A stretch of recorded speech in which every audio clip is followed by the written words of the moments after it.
서기 354년에 11월 북아프리카 누미디아 지역에 카가스케라고 하는 곳이 있는데요.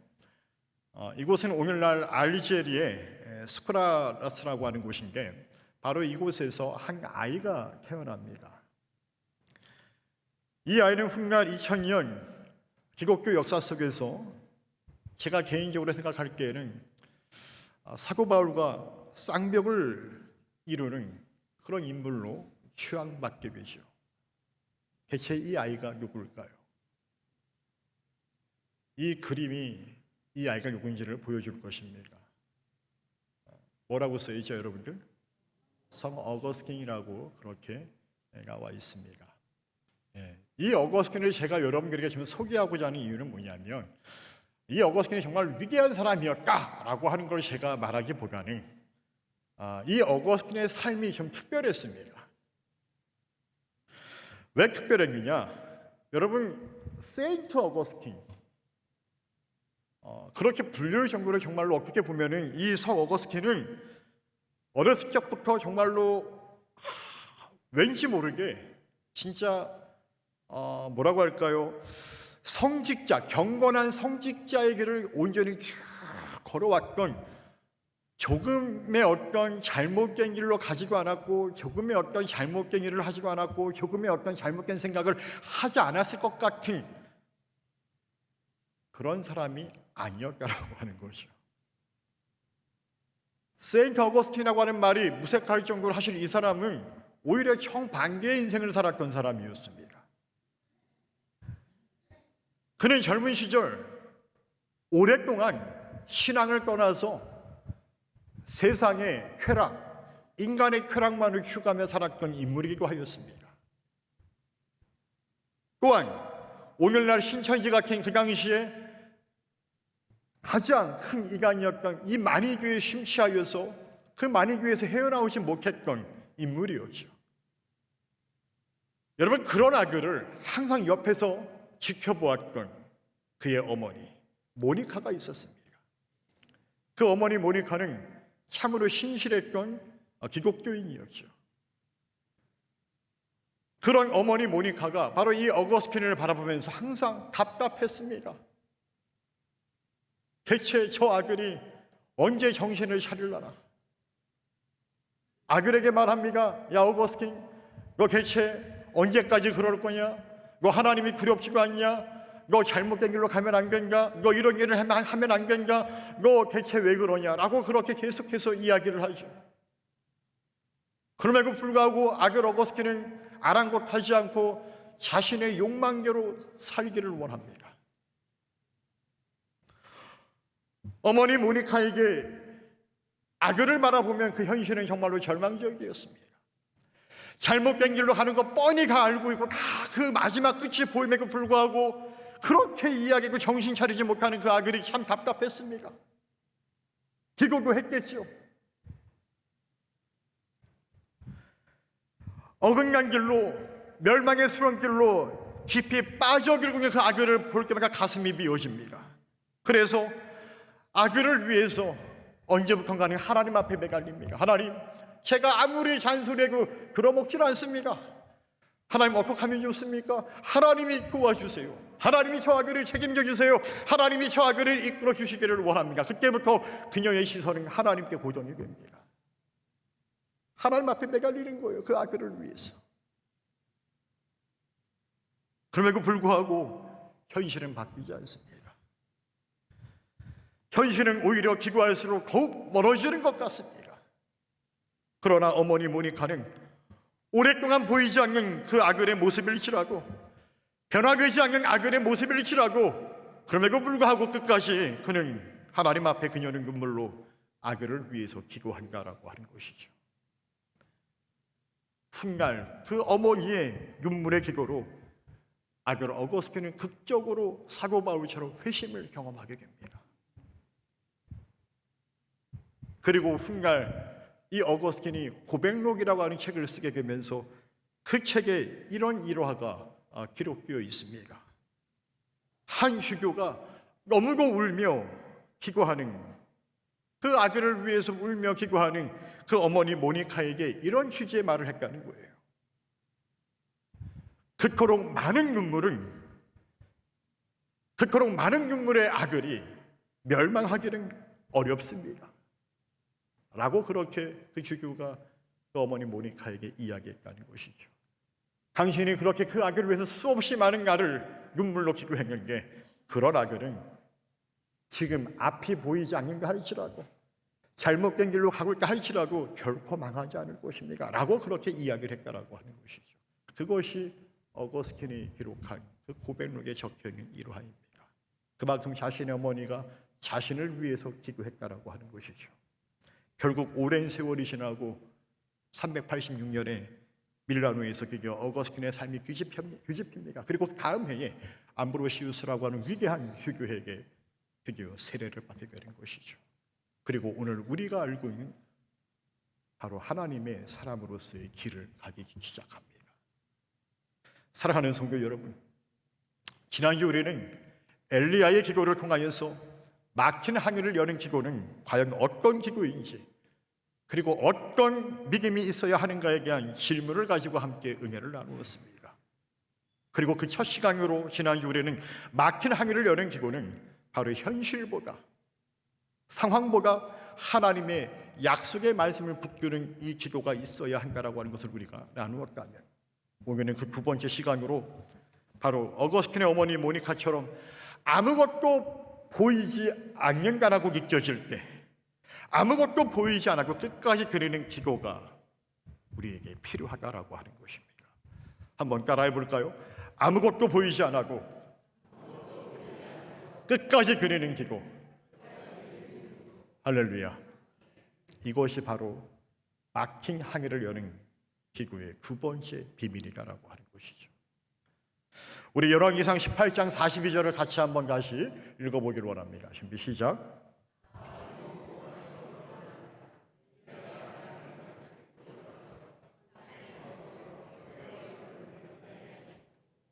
아멘. 엘리야가 갈멜산상에서의 바알 선지자 450명과의 대결에서 승리한 이후에 갈멜산 꼭대기로 올라갑니다. 왜 올라갔을까요? 기도하기 위해서 올라갔습니다. 그런 게 기도하는 모습이 어때요? 지금 보니까 땅에 꿇어 엎드려 그의 얼굴을 어디에 넣었다고요? 무릎 사이에 넣었다는 거예요. 조금은 우스꽝스러운 모습일지 모르겠지만 여러분들 무릎 사이에 얼굴 놓고 기도를 한가? 여러분 사실 이거는 어떤 의미가 있을까요? 바로 그의 간절함의 모습이 묻어있는 말씀이다라고 하는 것입니다. 얼마나 간절했으면 하나님 앞에 그가 무릎 사이에 자신의 얼굴을 집어넣고 기도하고자 그렇게 하나님 앞에 겸비한 모습으로 간절히 기도하기를 원했다라고 하는 것이죠. 전적으로 주님 앞에 하나님께 매달리는 모습이었다라고 하는 것입니다.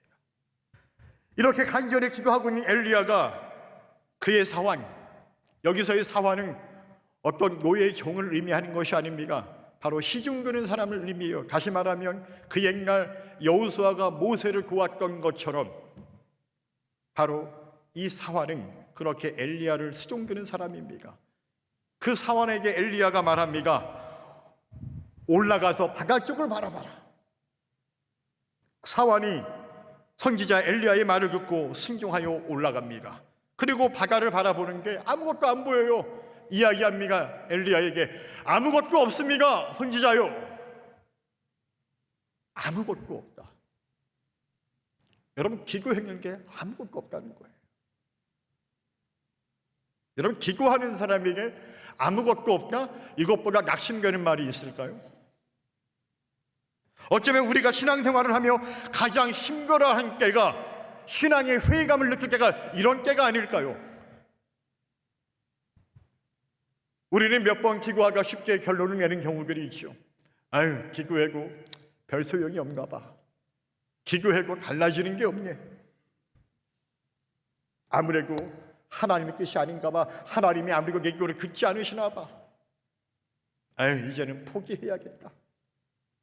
그런 게 오늘 엘리야는 어떻게 합니까? 43절 하반절의 말씀은 이렇게 우리에게 싱언하죠. 우리 열왕기상 18장 43절 다시 한번 같이 읽어보기를 원합니다. 준비 시작.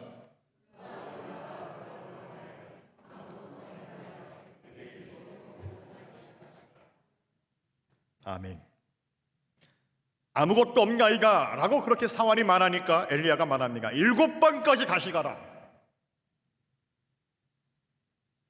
여러분, 성경에서 7이라고 하는 숫자 7은 완전수를 의미하죠. 그러니까 7번까지라고 하는 것은 뭘까요? 끝까지, 별 때까지라고 하는 의미를 갖습니다. 다시 말해서 엘리야는 응답 별 때까지 올라가라는 얘기예요. 응답 별 때까지 확인하라는 얘기예요. 그래서 다시 가라고 이야기합니다. 사랑하는 성도 여러분, 여기서 우리는 기도의 중요한 원리를 발견하게 되죠. 여러분, 기도의 중요한 능력은 한 번 뜨겁게 기도하는 것이 아니라 바로 응답이 보이지 않을 때, 아무것도 변화가 없다라고 느껴질 때 우리는 오히려 다시 기도하는 게 있다라고 하는 것이죠. 이게 기도의 중요한 능력인 것입니다. 그러니까 응답이 없다 하여 낙심하지 말고 다시 기도해야 한다라고 하는 것이죠. 그래서 예수님은 우리에게 이렇게 말씀합니다. 누가복음 18장 1절 다시 한번 같이 읽어볼까요? 준비 시작. 예수께서 그들에게 항상 기도하고 낙심하지 말아야 할 것을 비유로 말씀하여. 아멘. 주님께서 기도에 관해서 말씀하여 주시는 게 항상 기도하고 낙심하지 말 것을 우리에게 말씀한다라는 얘기입니다. 아직 응답이 나타나지 않았다는 사실이 하나님께서 기도를 듣지 않으신가 그런 뜻은 아니라는 것입니다. 무슨 말입니까? 아직 응답이 없어 보인가 할지라도 하나님은 여전히 그 기도를 들으신다라는 얘기예요. 여러분, 이스라엘 백성들은 어떤 사람들입니까? 아브라함과 이삭과 야곱의 자손들입니다. 그 옛날 야곱이 자신의 아들 요셉이 총리로 있는 그 고센 지역으로 70명의 가족들과 하인들을 데리고 넘어옵니다. 그리고 그 땅에 정착을 하는 것이죠. 그리고 시간이 흘러 어느덧 그 70명의 사람들이 200만이 넘는 사람들로 번성하였다라고 하는 것입니다. 하나님께서 아브라함에게 약속하신 그 말씀이 뭐죠? 하늘의 별과 같이 땅의 모래알과 같이 너의 자손이 번성하리라. 할렐루야. 그 언약의 말씀이 이루어진 것이죠.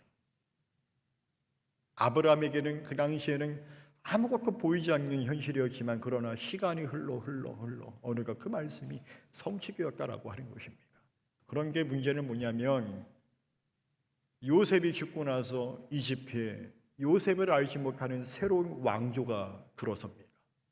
가만히 보니까 이 이스라엘 백성들이 너무나 수가 많아진 거예요.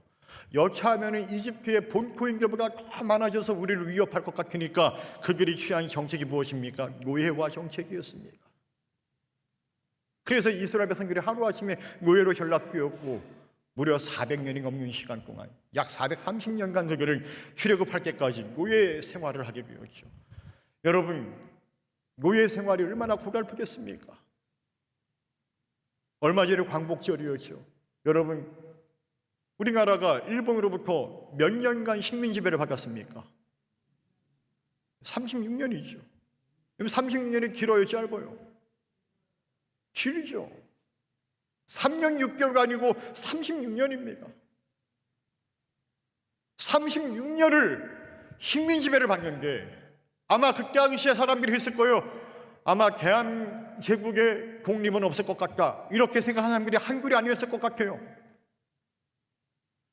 끝이 보이지 않는, 아무것도 변화가 보이지 않는 그 노예의 생활 가운데에서 이스라엘 백성들은 그럼에도 불구하고 하나님 앞에 아브라함과 이삭과 야곱의 언약을 기억하며 부르짖어 기도했다라는 얘기예요. 하나님, 너무 힘듭니다. 하나님, 너무 괴롭습니다.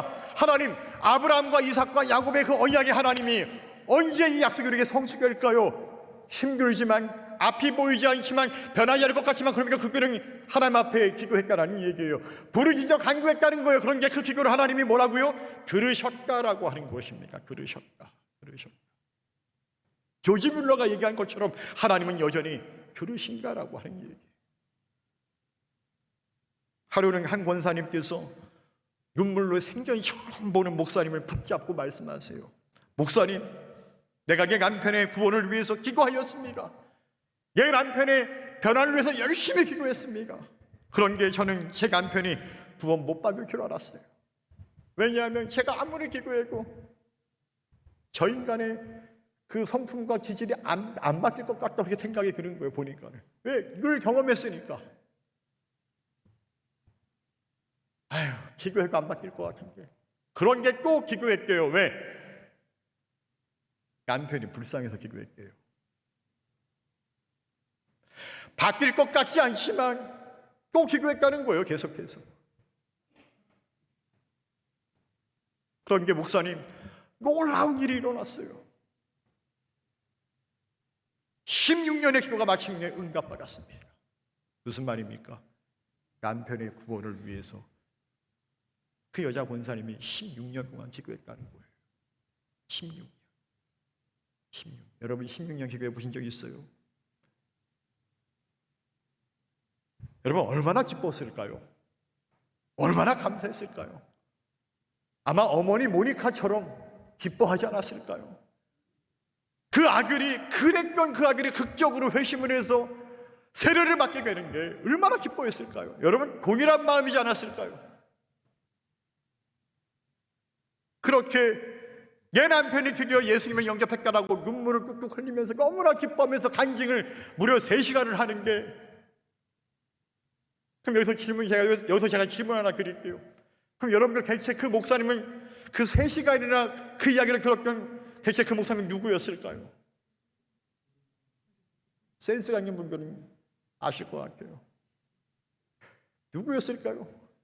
저예요, 여러분들.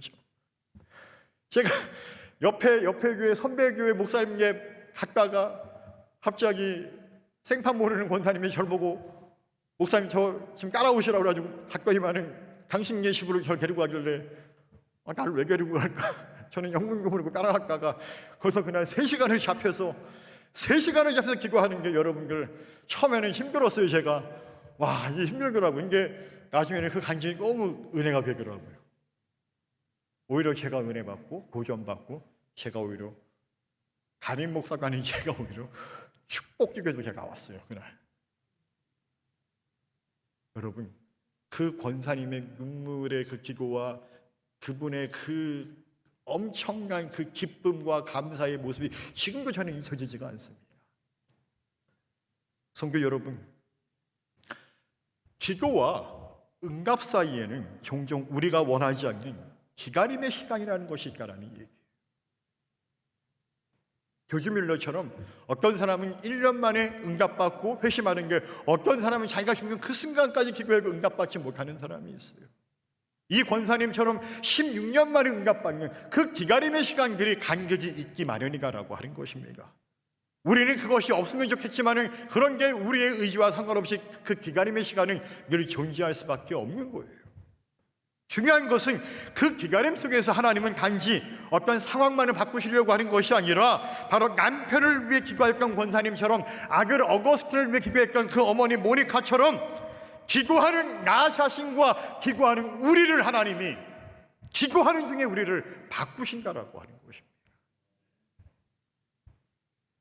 어머니 모니카가 아들에게만 시선이 꽂혀 있는 게 기도하다 보니까는 어느 순간부터는 그 시선이 하나님께로 고정되는, 나를 바꾸는 하나님의 은혜를 경험하게 된다라는 얘기.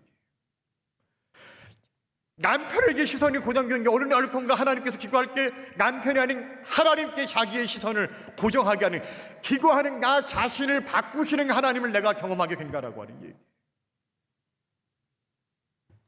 기도할 때 하나님은 우리의 교만을 낮추시고 하나님을 더 의지하게 만드십니다. 기도할 때 우리의 시선을 상황이 아니라 사람이 아니라 어떤 대상이 아니라 그것을 바꾸시는 하나님을 또 바라보게 우리를 바꾸신다라고 하는 것이죠. 응답 자체보다 응답하시는 하나님을 더 기대하며 사랑하도록 만드시는 분. 여러분 그래서 야고보서 5장 17절로 18절의 말씀은 이렇게 기록하죠. 우리 다시 한번 같이 말씀을 읽어볼까요? 준비 시작.